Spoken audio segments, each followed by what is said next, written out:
Hello and welcome to Stafford Connect. I'm Tom Coen.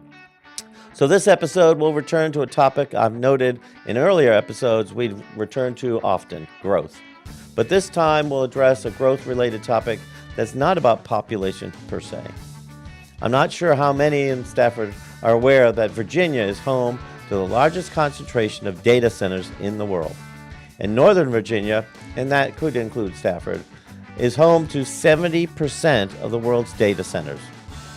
Data centers are those huge warehouses that store computer processing equipment, internet network servers, and data drives. People worldwide are increasingly using web-based programs rather than programs running on personal computers to manage their data. In fact, according to an article in the Virginia Mercury published in April of this year, Americans now have an average of 22 internet-connected devices in their homes. And all the data used by those devices has to be moved and stored somewhere. Data centers are that somewhere. In September, the Board of Supervisors joined our northern neighbors in hosting a data center for our county by approving the county's largest data center project to date by a vote of 6-1. The project is called Stafford Technology Campus and will be located on 504 acres on both sides of Eskimo Hill Road near the Rappahannock Regional Landfill. This project, like all data centers, has the potential to generate substantial economic benefits for the county. But, like all growth-related projects, there are trade-offs. And those trade-offs are a source of debate in every community considering projects like this one, and that includes Stafford County. Our guest on this episode is Curry Roberts. Curry serves as president of the Fredericksburg Regional Alliance at the University of Mary Washington. He's a business leader with 35 years of nonprofit, public, and private sector executive experience. He joins us on this episode to bring his considerable knowledge and experience in economic development to our discussion on this topic. Well, welcome to the program, Curry. We're really glad to have you here. Thank you, Tom. And we usually start off by asking if there's what would you like the listeners and the viewers to know about yourself? Well, I'm president of the Fredericksburg Regional Alliance. We do the economic development and marketing for the communities in the region, so the city of Fredericksburg and the counties of Carolinas, Spotsylvania, and Stafford. Well, we were stood up over 24 years ago to assist the state with business attraction in their projects, as well as the localities. And business attraction still is about 40% of what we do. We've really diversified, especially over the last 5 or 6 years. We do quite a bit of work with Naval Surface Warfare Center Dahlgren, especially pushing out their intellectual property for commercialization. We've just established a separate 501c3 to be an entrepreneurial support organization for the Go Virginia region. We do a ton of research both for investors, members of our organization. A lot is, as you would know, Tom, from when you were on the board, when you had a project and the economic development folks would come in and tell you this is the tax revenue, these are the jobs, these are the wages, this is the tax impact. We do that research on behalf of the localities. We do a lot of workforce research. We're putting out the latest version of a regional workforce study that we collaborate with a professor at Mary Washington to do that. That's the third one we've done.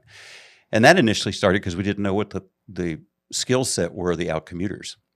You know we have a lot of outcommuters, but nobody knows what they're trained to do. And that's really what you have to know to tell an employer. So our annual budget is about $1.1 million. We just finished a capital campaign where we have doubled our non-local government income from investors. We've got about 62 private sector and educational institution investors. And so historically, we're about 50-50 funded between the localities and non-local sources. And that right now is more like 66% non-local. Wow. Well, and so that people sort of know that it's with the different government shutdowns over the decade or so, there's been, and the fact with transportation, the fact that so many people are going up and to D.C. and back, there was sort of an emphasis by the region to try to bring jobs and bring things to our area rather than just be sort of locked to one economic source, Mhm. or have them traveling all the time. And that's sort of where this all germinated from. Correct. And keep in mind, we're basically providing a service to the localities. And so when we've done some targeted industry studies where you bring in an economist and they look at the population, the skill set, what businesses or industries do you have, what industries, because of your workforce, could you attract? And they take into account land values, but I'll come back to that in a minute. But we're not trying to dictate to the localities that you do this. It's very collaborative. They're involved in that process. Each locality has a little different niche that they want. We'll help them with it. But we are here on the business attraction side to go after larger employers, larger industries that, from a tax-paying standpoint. And it's not quick. The first conversations, well, I know we're going to talk about data centers. That's actually been a targeted industry for Stafford going back to about 2011, and was the first locality in the region to really focus on it when Tim Baruti was still with Stafford.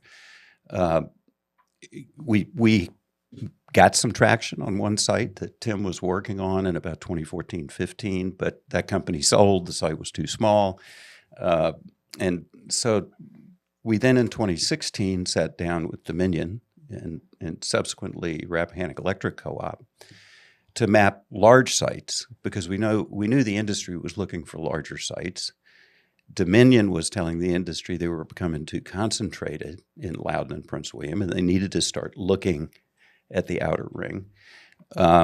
So we looked across the jurisdictions where Dominion has the distribution corridors, and then as well as Rappahannock Electric, and we identified probably 15 or 16 sites. We had to go through about 50 or 60 to get to 15. When we identified the initial 50, and they had to be 100-plus acres, and if you follow most of the transmission corridor through the region, it's to the east of the interstate, so less residential concentration, which is a good thing.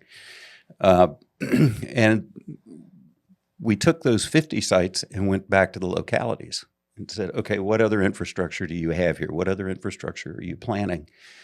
And, would you rezone it? Do you need a comp plan change? Do you want it here?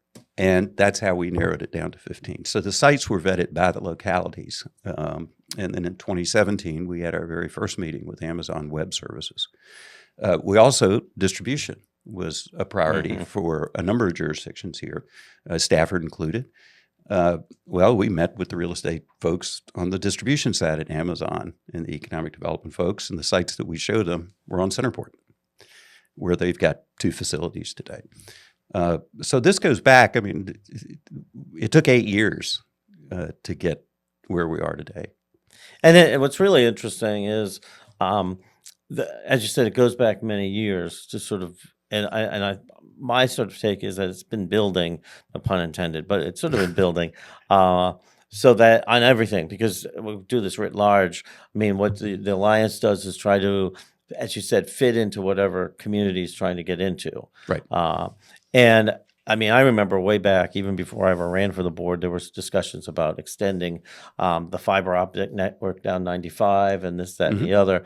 And that was before I think that was even before we were thinking about, anybody was thinking about data centers coming down this way.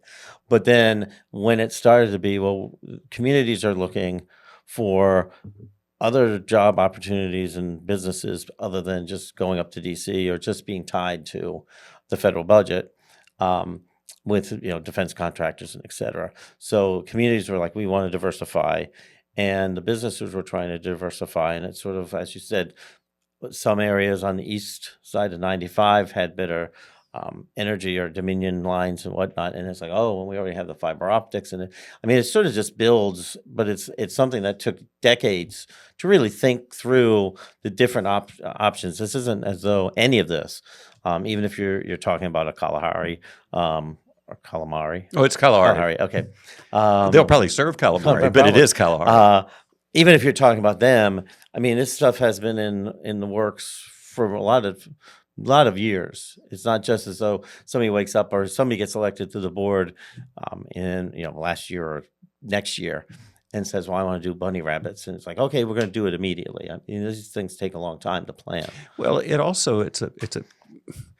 well, I was actually doing an update this morning, Tom, for the EDA, the Stafford EDA, and we were having a very broad, wide-ranging conversation, all very positive. But as I told them, the business attraction side of this game, you have to touch 70 things to get one announcement. It's not, and I mentioned to them that, if you hate being told no, don't go into trying to do business attraction.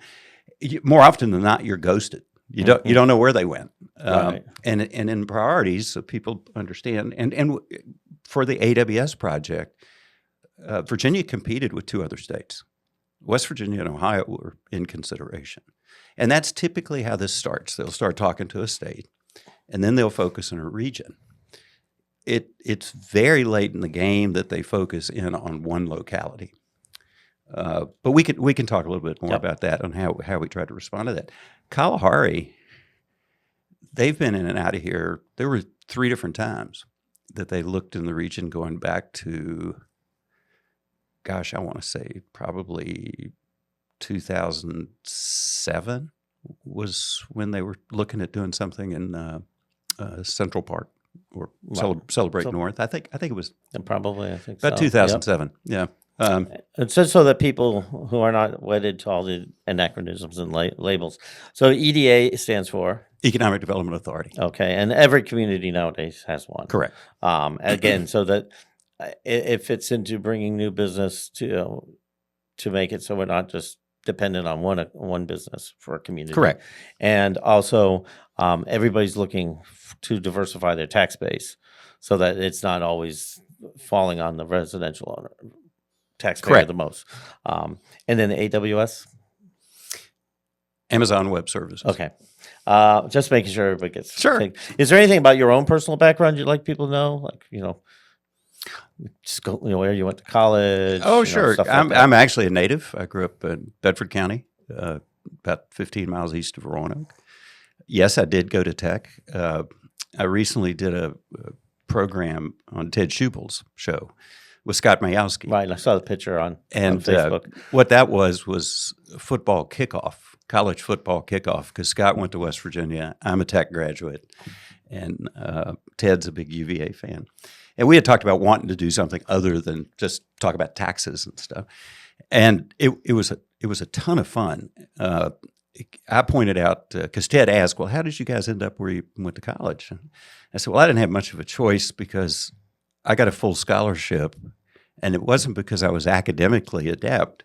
It was because a farmer in the little village I grew up in from the sale of the farm in the 50s had endowed a scholarship, and only 2 people had ever tapped into it. One of them was my oldest brother when he came back to school on the GI Bill. So I didn't have a choice. Well, Scott, to his credit, made a great admission. He said, well, I didn't have a choice either because West Virginia was the only place that would let me in. So, that sounds like Scott. Very much so. I have a student that I teach at Forge, and I have one class at Stafford, and he's getting scholarships for bowling. Oh, collegiate bowling? Yes. Oh. Which just really knocked me over. No pun. Well, yeah, the pun wasn't. Well, I had some fun a few years ago with Bill Howe, the former Speaker of the House, who I've known for years. And I worked for a governor back in the 80s, and he and Bill had gone to law school together. So I was at a dinner one night. Somebody in the back yelled, when's Tech ever going to win a national title? And Bill was sitting on the front row, and I said, we have. And he did, no, you haven't. I said, oh, yeah, we have. We've won 2 national collegiate bass fishing championships. And he thought I was kidding. I'm not kidding. Tech did win 2 national collegiate bass fishing championships.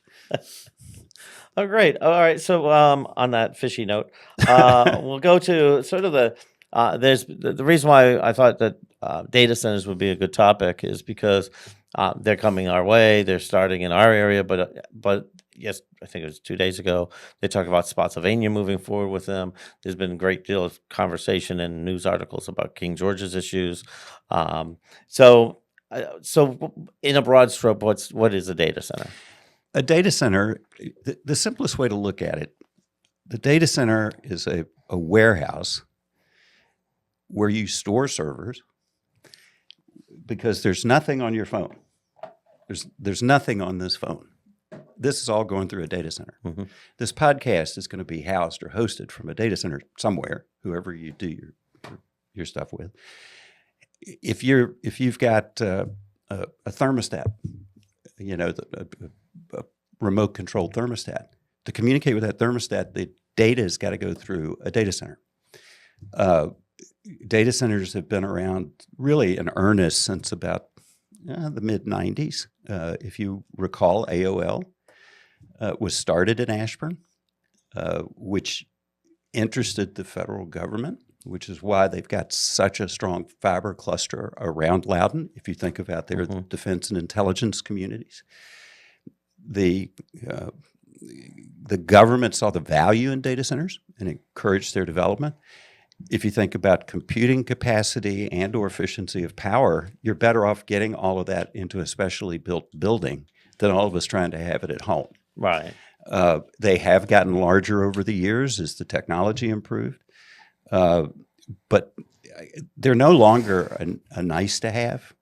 We have to have them. We can't run the country without them. We can't do the research at places like Dahlgren without them. The demand for artificial intelligence is really driven, by national security and defense-related issues, and the fact that we're behind the Chinese when it comes to artificial intelligence.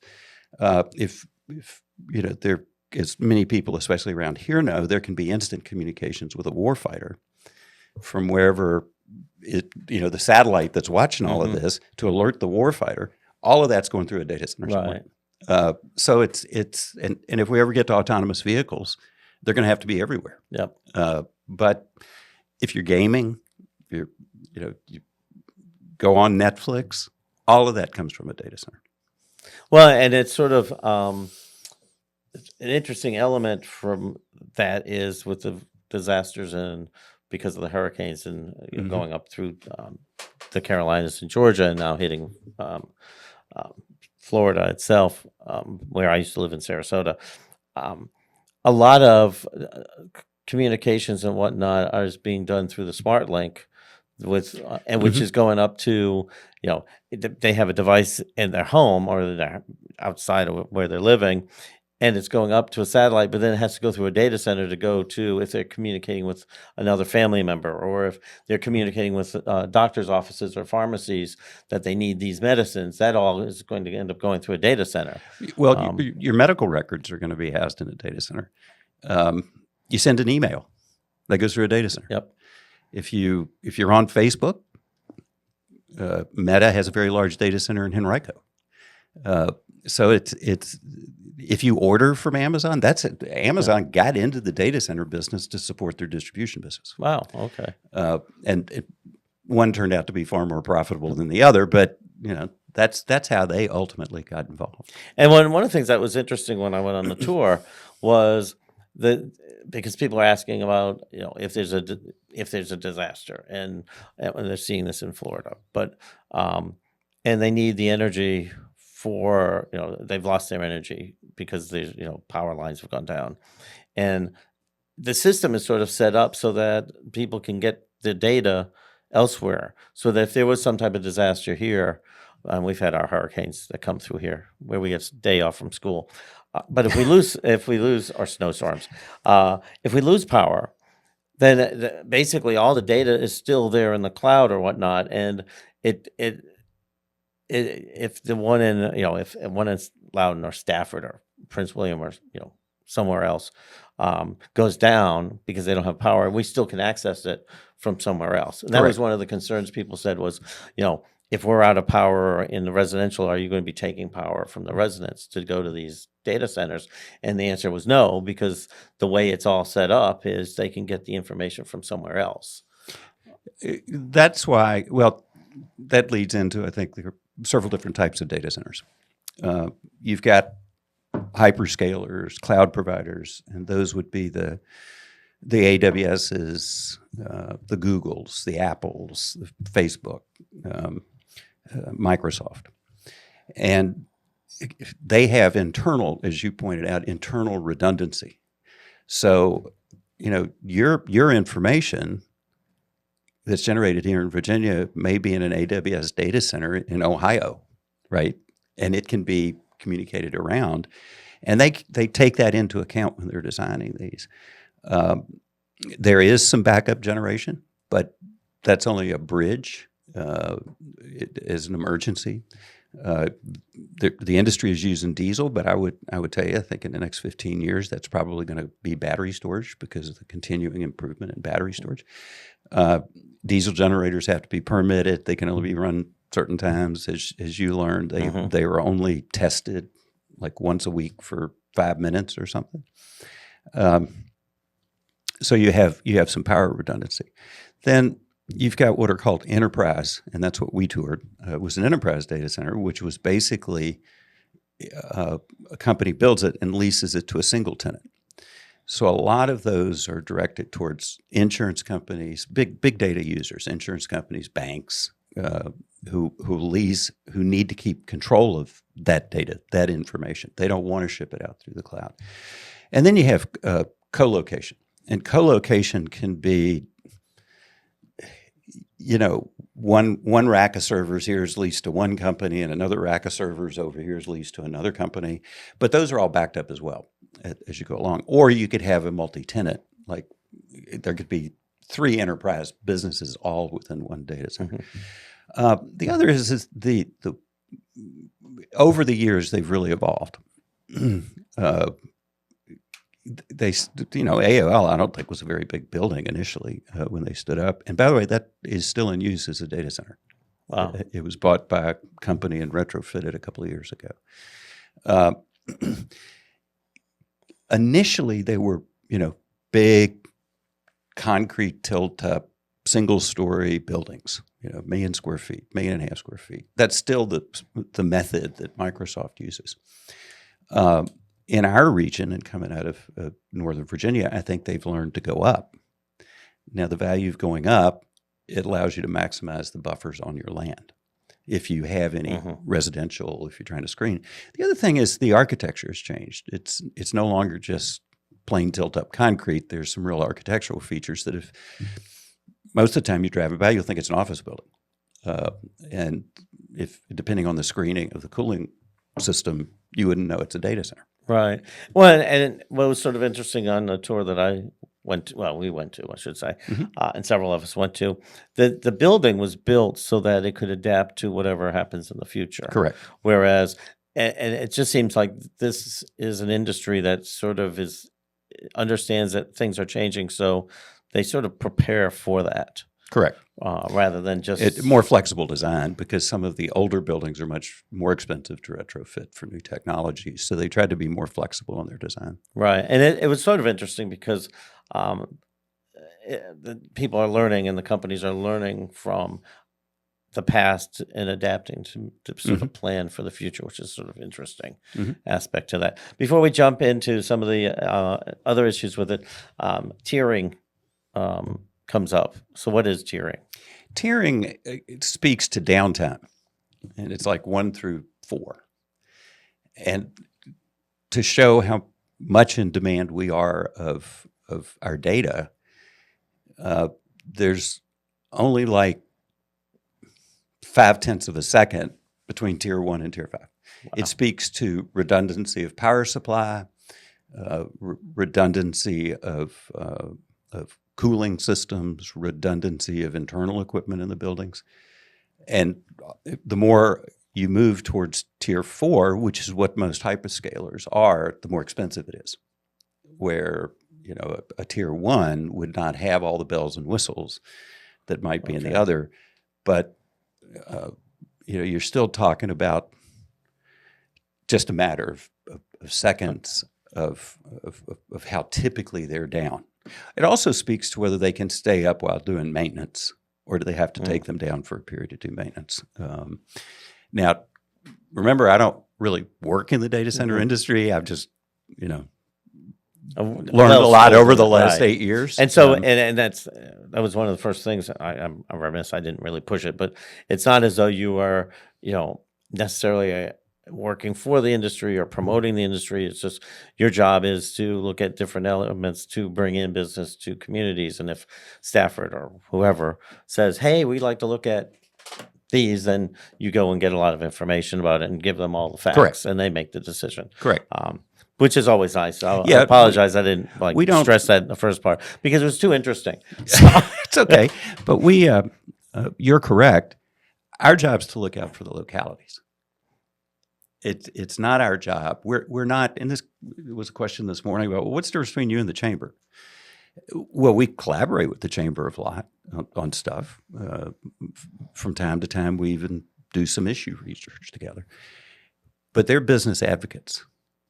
We're a public-private partnership, and while we may sit down privately with localities and advocate for certain business practices because it would help them attract business, it's not our job to come and say, you need to take this business. That's not what we do. We go get what they ask us to. Right. And I must say that's one of the nice things that when I was involved with stuff that I really liked was that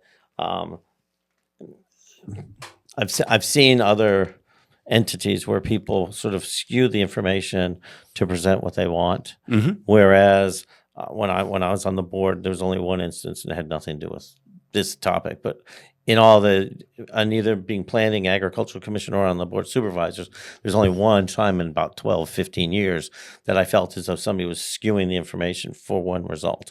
It's exactly what you're saying. Yep. You asked us to check this out. Here's the information. You go from here. And if you want us to do more research, we'll do more research. But we're not coming in here and telling you only the things to push it one way or the other, which is really awesome. And it's nice to feel that when you get things, you can trust it. Yeah, and in that sense, we're a neutral party. I mean, again, we're trying to provide the best information we can to you, and it doesn't do our credibility any good, and it doesn't help you make a decision if we're not giving you a balanced perspective. An example of that, the best example that's occurred since I've been here, when Spotsylvania was doing the rezoning for the solar farm. The company in question had gotten the chamber to write a support letter, and they asked us to do the same. And so I go to the board meeting, and I said, this is not our job to tell a county what to do with land use. Well, at that time, Tim McLaughlin was on the board and on our board, and he said, you're right, you shouldn't do that. But we've got some questions that we'd like answers from somebody other than the opponents and the company. Could you help us with that? And I said, sure, we'll do that. So they sent us a series of questions, and we went through the State Department of Energy, and they connected us with a Solar Power Institute at NC State. And so we worked with them to provide those answers. We did a white paper, about 5 or 6 pages, where we started with, it's not our job to tell you what to do with land use. Here are the questions you ask us, and here's what we found. And they called back with some other questions that we helped them with. But that's really more how we operate. Right. And from my standpoint, that was one of the nicest things about it. I'll just say that's one of the things I liked the most, was that I felt like I was getting basic information, truthful information when we went on tours.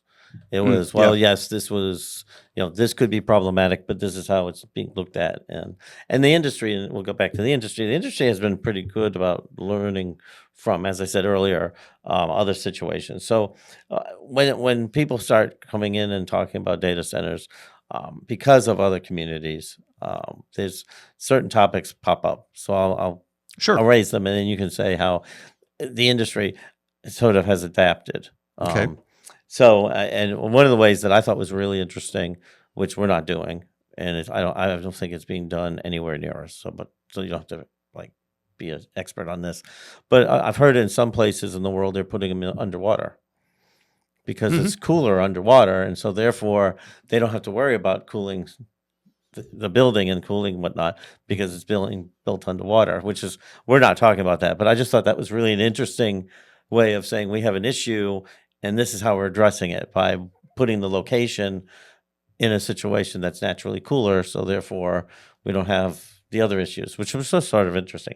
So, one of the things that raised its head in one of the counties to the north of us in Northern Virginia was noise and the cooling structures on the roofs and whatnot.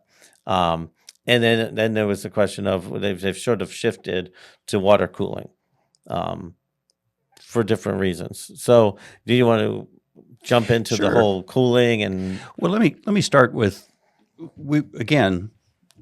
we watched some of those issues in Northern Virginia. And first and foremost, you have to remember that a data center is an industrial use. It's a necessary industrial use, but it's still an industrial use.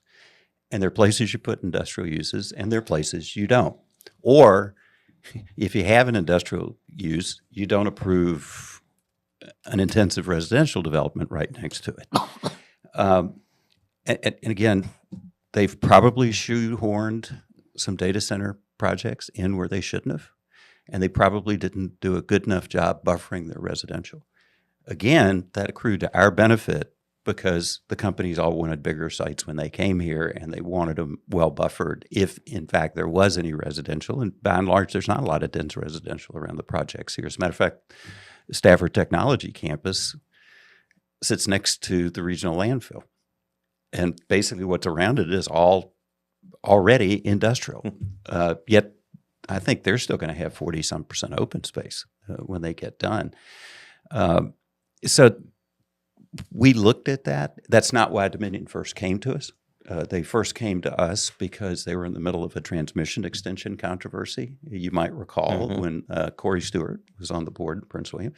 So that's why we were looking at places that already touched the transmission lines, so you could drop down and you didn't have to do long extensions. There probably are going to be some extensions in the region, but I think that's, they're going to be very careful where they do it. In terms of cooling technology, water has historically been the source. There are two basic cooling systems that I think are deployed in Virginia. One is evaporative cooling, and for folks who wonder what that is, if you recall old swamp coolers, these are high-tech swamp coolers. You bring water in, you run it through the building to put the heat in the water, and then you take it up on the roof and through a chiller system and cool it back down, and then you do it again. It's called evaporative because it would evaporate about 50% of what goes through the system, and then they have to flush the system about once every, couple weeks. And it simply goes back to the wastewater treatment plant. A number of years ago, Loudoun County began building, and I think about half of their data centers are on it now, what's called purple pipe in the ground. And they're using, instead of potable, they're using what's called reuse water, which is water, wastewater, that is clean to the discharge level. They also get to charge for that. So look, that's another revenue source for a data center who use reuse water. The preferred method, and what's being deployed in this region, is reuse water. Stafford is engineering a reuse line which will serve the AWS site and the Stafford Technology site. Spotsylvania, same thing. They're running a reuse line, and actually that line is going to serve an AWS project in Caroline as well. So that required an interjurisdictional agreement between the localities, and there is a revenue share involved there. Spotsylvania, and I would guess Stafford's going to do something similar. It's already by default doing this. If there's no reuse water available, you have to go to what's called a closed loop system, which you saw. They still have chillers up on the roof. They're still doing it, but it works more like a radiator, where you put about 10% of the liquid in it as water, and then you add non-toxic glycol. And that only has to be changed, I don't know, it's a number of years before you have to flush that out. So the industry itself, the industry shows up here, they're moving away from using potable water, even if we weren't doing anything. But from the very beginning, that's what AWS wanted, and they wanted it in such a way that they're actually fronting the costs to build these lines, and then they'll claw back not all, but a portion of that cost. In Stafford Technology Park, there's also some proffers in there for just general water line upgrades that they don't really need, but it would support other parts of the county and assist with their potable water systems for domestic and other commercial uses. And then sort of one of the concerns that people would raise is that they would be taking more, they, the business, would be taking water out of the reservoir or going into the well aquifer. But what you're explaining is that that's not really what they're doing. Is they're taking, the water that leaves the residential areas and goes to the water treatment plant and gets cleaned enough. And so instead of dumping it in the Rappahannock, it would go over to this other business and be used there. And then sent back. And right. Diluted down, and maybe it goes back. Right. Well, as you know, you can't really do deep wells for commercial anymore east of 95. So that was never going to be on the table.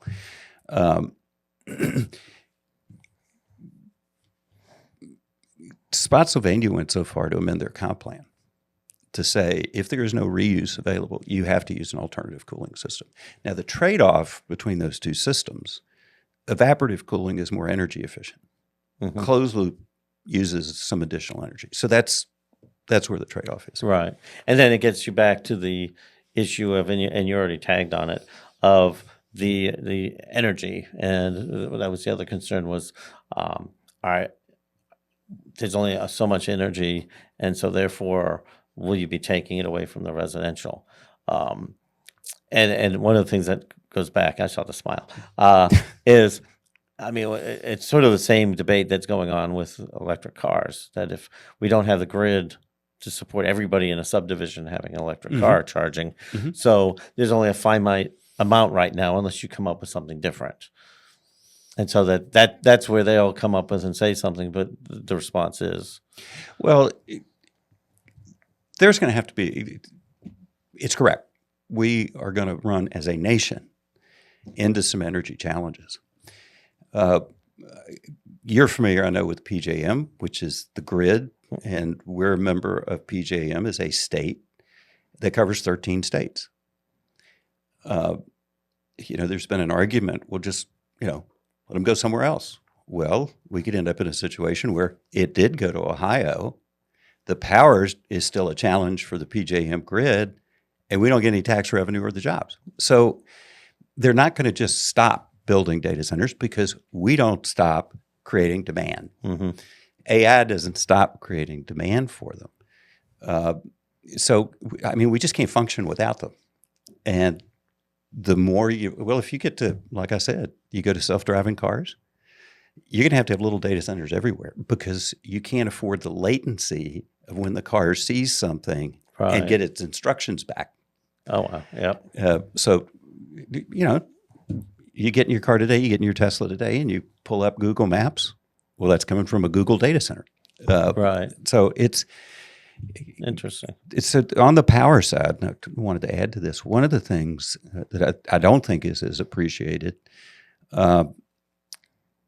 solar farms, wind farms, a lot of those sell what's called RECs, which are renewable energy credits. Mm-hmm. Works a little bit like historic tax credit.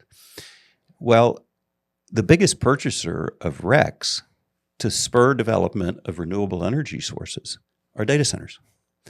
The project in Spotsylvania, if you recall, Microsoft, and I'm not going to get the percentages right, so I won't try. Microsoft is the majority owner, and Apple is a minority owner.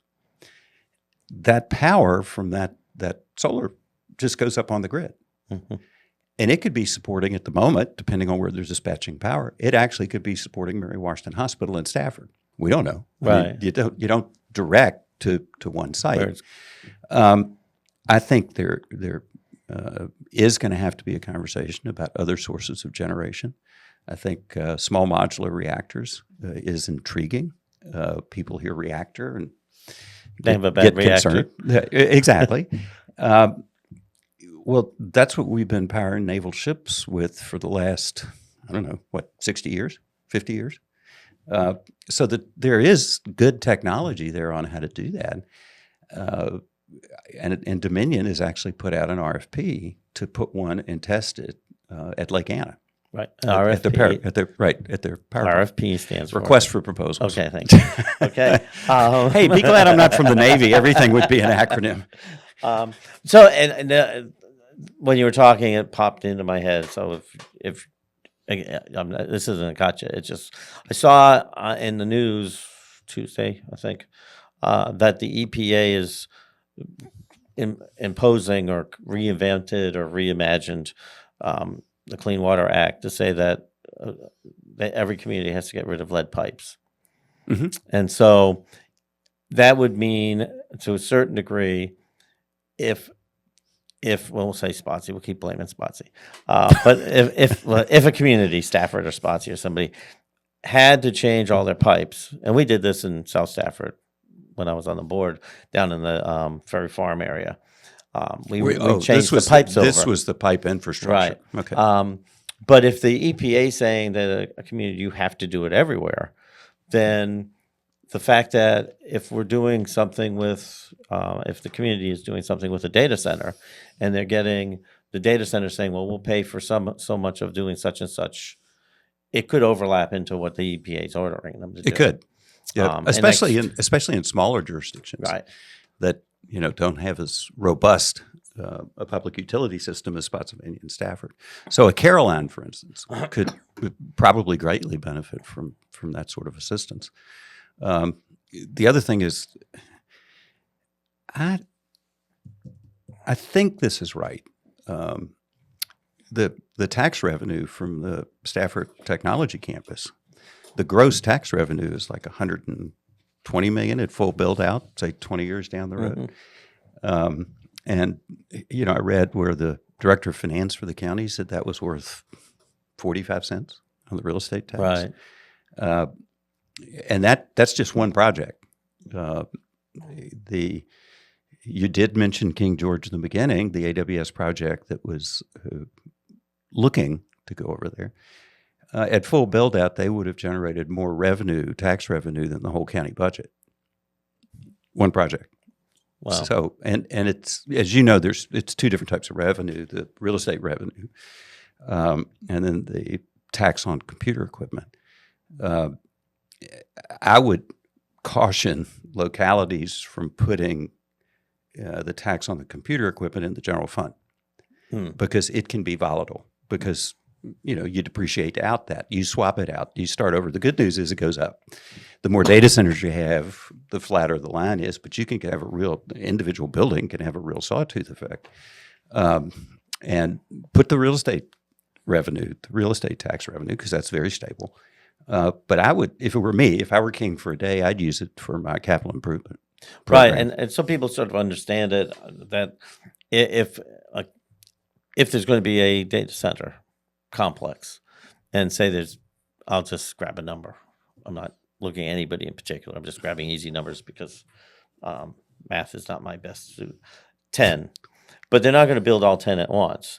So therefore, they build one or two, and then over the lifespan of a certain time period, they're building the other ones. So the equipment that they put in the first building starts to depreciate, so that the tax revenue on that, if there's a tax, if there's a tax on that, goes down because the value of that goes down. And then as the new building comes up, then the county would get more money, because they're putting in a new building with new equipment, and so therefore it will go in.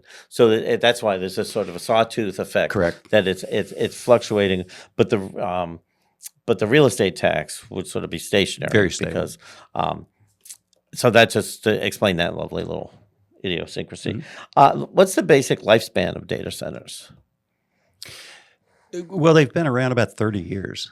And as I mentioned, the original AOL building that was built, I think in 92, 3, something like that, has been retrofitted by a data center company. You've got so much infrastructure in there, and if you've already got the building, just retrofit it. As you pointed out with Stack, they can adapt newer technologies. So I was asked this question. I didn't answer. I was on a panel with somebody from Dominion, and he was asked, well, when does the data center industry become obsolete? And his answer was, we'll be obsolete before the data center industry is. Which, was not the most reassuring thing I've ever heard, but it was thought-provoking. Right. I mean, because it's as long as people and children are addicted to these devices, and until they get the little things planted in their head, and they can do it in their head or in their glasses and whatnot, it's going to keep going. Well, if it's in the glasses, it's also going through Right, that's a what I data mean. center somewhere. Right, so as long as we keep developing new things, I mean, the only way that theoretically it would have a short lifespan is if somehow technology came up with something completely that they would need to use that. But as you said, the car is going to need that. With AI everywhere, which I want to do a show on, because as an educator, all I know is the bad things about AI. But I keep hearing there's good things. And when we had a panel or somebody come and speak at a luncheon, they were saying, "Oh, this can be used for this, that, and the other." But as an educator, all I hear is people cheating with AI. Yeah, and so you've I got a want to very learn good- something beneficial from this. Well, as we were talking about earlier, I mean, if you're warfighter in the field trying to understand what to do next, oftentimes they're using artificial intelligence to come up with the best solution for him and communicate it to him. Right.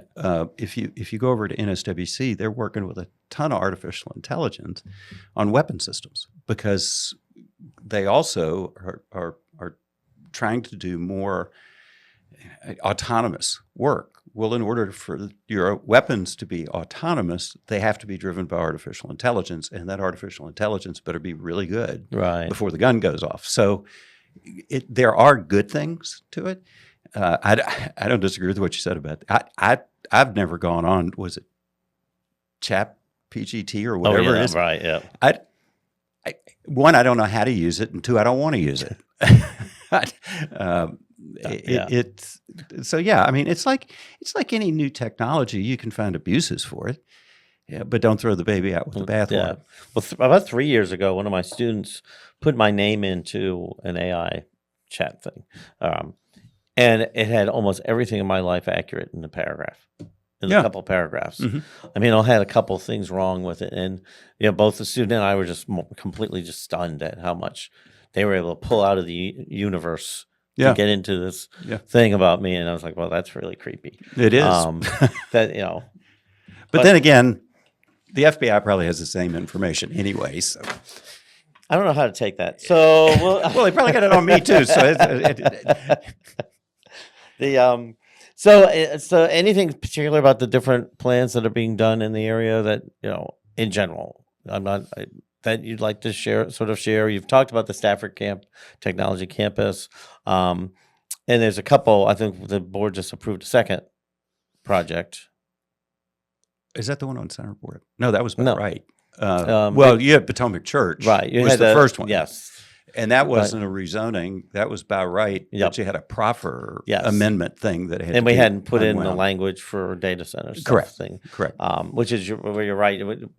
It is industrial, but most of the old versions of industrial were not this type of industrial, which is sort of an interesting, as you said about zoning, is that you have to sort of keep changing the language that you use.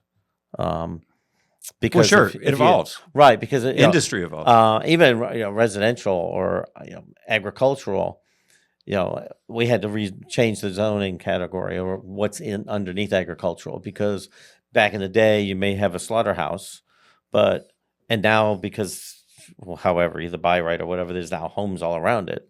Well, you don't want a slaughterhouse with homes all around it. Right. But so it's the same with the industrial. It sort of has altered, the whole down in the southern end of the county. There's a whole bunch of things that are industrial, but it was like, we're going to be right next to the railroad, so right, and that was the old model. You'd follow the railroads. So it's sort of that way. So is there anything else that's exciting or about it? Or I know it's sort of every community is dealing with it differently and has different entities and different issues. I would say, that Stafford and Spotsylvania and Caroline have done a very good job. I think they're dealing with responsible companies who want to be good neighbors. If you're familiar with this with Potomac Church, they proffered a lower decibel level at the property line than would be allowed in an industrial zone. And frankly, even at that, I don't think you're going to hear it, as you noted from our trip up there. There was one data center project that created no pun, a buzz, and they re-engineered their cooling system to quiet it down. So they retrofitted it to get the sound level back down at the property line. A lot of things play into sound. The height of the building. The higher the building, think about it, it's like a smokestack. Yes. Smoke will dissipate further away the longer it's up there. Same with sound. So I think going to multi-story helps mitigate that. What is on the roof around helping send sound up? The buffers, how far setback, all of that. And it sounds a unique, you got to look at topography when you do that. You've got to look at vegetation. You've got to look at berming. But again, by and large, our sites are not cheek to jowl with dense residential. So we tried to mitigate that on the front end with the sites that we selected. And it's it's interesting. The industry has sort of learned from, and nationally. I mean, there's other parts of the country where they've done things, and they're like, "Oops, that's not the best way to do it." And it seems as though the industry, like many industries, sort of are trying to correct things and adapt and learn from it, as opposed to this is just our cookie cutter. We did this in 1992, where you take it the way we want it, which is an interesting. That I think a lot of businesses, and you're more business savvy than I am, but I would think a lot of businesses, to be successful, sort of alter and change and morph. Sure. With things. Well, and I mean, businesses are still by and large run by people. And I think most people are still good people and are, in fact, trying to do the right thing. The ones who are publicly owned, they're going to have shareholders. Well, the shareholders don't want to pick up and hear, that you've gone out here and stuck a data center in the middle of a 2,000 home single-family residential area and all of the stir that's creating. They don't want to read about that because that could impact their stock value. So I think most people that we deal with in businesses who are looking to come here are good people who want to be good neighbors, good members of the community, and make a positive contribution. And then you've got the pressure of value to the business if they screw up. So they are not incented to do the wrong things. Right. And it's sort of, when you were saying that the industry as a whole, and the alliance as a whole sort of looks at what is the best fit for that community, for any of the businesses, so that if it looks like Fredericksburg itself is too compact, too urbanized to do anything like this, because it would be right next to people's homes and such. They're really, the city possibly has two sites. They're not big. One of them sits right up on the interstate. So if you're here in the interstate, the odds are you're probably not going to hear a data center, right? Because the decibel levels are different. So I wouldn't say the city is completely out of it, but the city will never have, the capacity to do what the counties have done. Just limited by land. Right, and all those other elements that you sort of brought in about you need a buffer or so height, or why you're going to stick it in the middle of a neighborhood and sure and all that, which is sort of. But the same would be if you're going to be making, doing a concrete plant or something that's going to destroy it's still concrete. It's still an industrial right. use. You wouldn't put that next to people's homes either. I mean, it's just sort of the same concept. And if we go back to the energy aspect, the dropping the lines from where there's already power lines, because that was one of the concerns people had because of other communities to the north. Yeah. They wondered, well, who's going to pay for putting all these extra lines in and all these extra, doing that. But because what the companies, not you all, but what the companies have been looking at from Stafford South, is putting it right where the lines are already, so they're not incurring those extra costs, so that when people say, well, you're going to raise up my rates to help them, you're like, no, I'm not. We're just dropping the line right to the property. If you, in that case, that's correct. The other thing is, and this is, I think, not always well understood, the substations that are on the campuses, they are paid for directly by the user, not by the ratepayers. Mm-hmm. If there are major transmission line upgrades that not just benefit them, but the community as a whole, all of us as ratepayers pay that. Including them. Including them. And again, it's one of these things that we're creating the demand for that service. So if they've got to upgrade the transmission lines, and the same would be true for any industry. Right. If you've got a growing commercial corridor where everybody goes to shop and you got to upgrade the lines to serve that shopping center, there's no good way to just build a shopping center. Just like they don't bill you to connect, upgraded lines. They're burying lines in the neighborhood that my wife has a house in Richmond. We're not getting an extra bill for that. And the reason they're doing it is because it's a high area of power outages during storms, Mm-hmm. which hurts everybody. That's right. So I think it's complicated. I get that it's complicated, absolutely. But I think our energy companies, by and large, are being very responsible about how they do it. And I still believe we've got really creative people in this country, and that how we're generating energy today, 20 years from now, could be radically different. I mean, the growth in renewables really has only taken off in the last decade. And again, by and large, funded by the data center industry. Right. Awesome. All right. So usually when we end the show, unless there's anything else you'd like to chat about, we ask people to just give a nice story or something positive about Stafford that they Sure. Or the region, since you're on the Regional Alliance. No, I won't limit you just to No, my end of the county. No, it's fine. I have to tell you, one of the jewels of the region is Ferry Farm. I love going over there. I think how that was done, and that it's still active archaeology. It's great for the school kids here to learn about it. It's great to go through that house and get a tour. We market that when we go somewhere, we tell people, man, George Washington grew up, in our region, in Stafford County. And that's usually oh, really? He did? And it's a real jewel, not just for Stafford, but for the region, and we make great use of it. That's neat. Well, I was in class the other day, and somebody, and I don't know enough to say that they were right or wrong, but they were saying that the Washington family actually owned up all the way up towards Colonial Forge High School, where that land is, at one point in time. And I was like, oh, and they were all excited about that. And then I said, well, we have his boyhood home. And they're like, yeah, I know, this is really great, Washington. It's really interesting that they got so excited about something like that. Well, he was quarrying, wasn't he? Yes. Wouldn't George, I think so, yep. George Washington's father was had a quarry up here. Yep. Yeah. And it's the other thing that was sort of interesting was that it dawned on the student that there's going to be a point in time where but the young lady said, there are children who are alive today that when they get into high school, they will have not known anything about quarantine in the COVID years. It's probably true. And I was like, yeah, that's, because they were saying they had no idea about such and such, and 9/11 is ancient history to them. Yeah, they don't. Which is sort of interesting that it's sort of this ocean.